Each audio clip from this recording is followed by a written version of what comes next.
By 2027, your car may decide that you're not fit to drive and stop you from going anywhere. Not because you crashed, not because you broke the law, but because a system has deemed that you are unfit to drive. This is being sold as safety, but it's really the newest iteration of one of the oldest tensions within our society. How much control are we willing to hand over, and how much freedom are we willing to sacrifice for safety?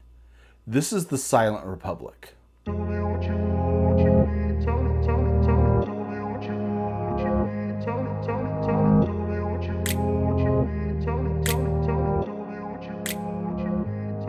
Under the Biden administration, we got the Infrastructure Investment and Jobs Act, and I actually like a lot about this bill. But like most of the behemoth legislation that our less than efficient government produces, it's a metric shit ton of smaller legislation crammed into a larger bill.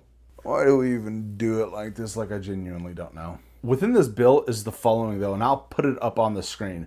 The section is 24220. The language is, in the words of the bill, advanced drunk and impaired driving prevention technology. Now, I'm not going to read this whole thing. I'll have the bill linked in the description. It's very boring and mundane sounding, so go read it for yourself if you'd like. But we need to tease apart the implications of what this means. Like, what does this actually look like in practice? Because this is all under the stated purpose of like cutting down on drunk driving deaths. And listen, I'm all for that. Like, if you get behind the wheel and you're drunk, you're an asshole. And you're an asshole because you're putting yourself and everyone else on the road at risk, okay? So, like, don't fucking do that. But this system would likely be AI powered, maybe a breathalyzer, possibly sensors, or even a camera. It would assess whether you're fit to drive your vehicle or not. And if it deems you're not, then it would either decelerate or just completely shut down the vehicle entirely. Yeah.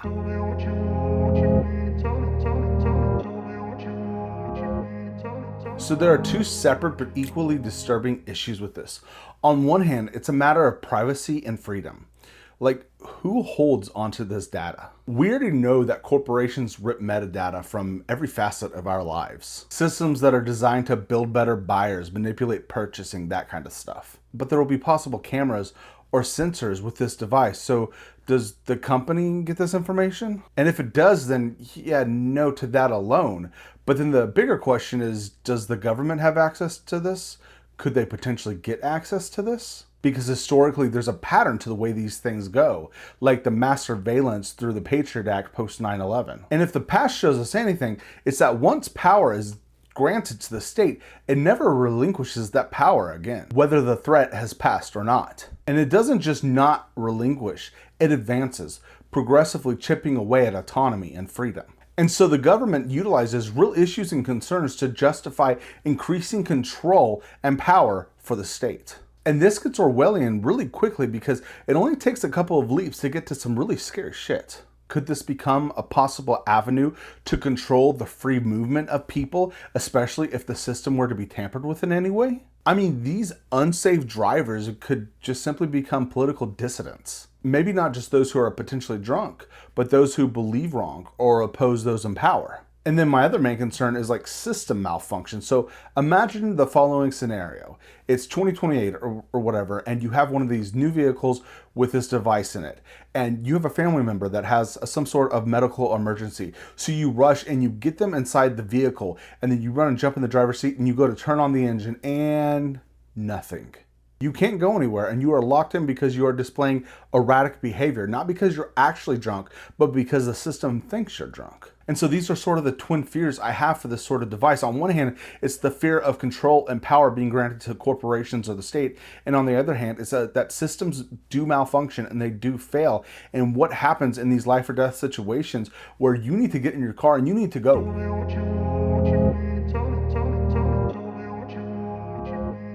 Listen, I rip on Trump like a lot, and that's because he gives me so much rant material forever.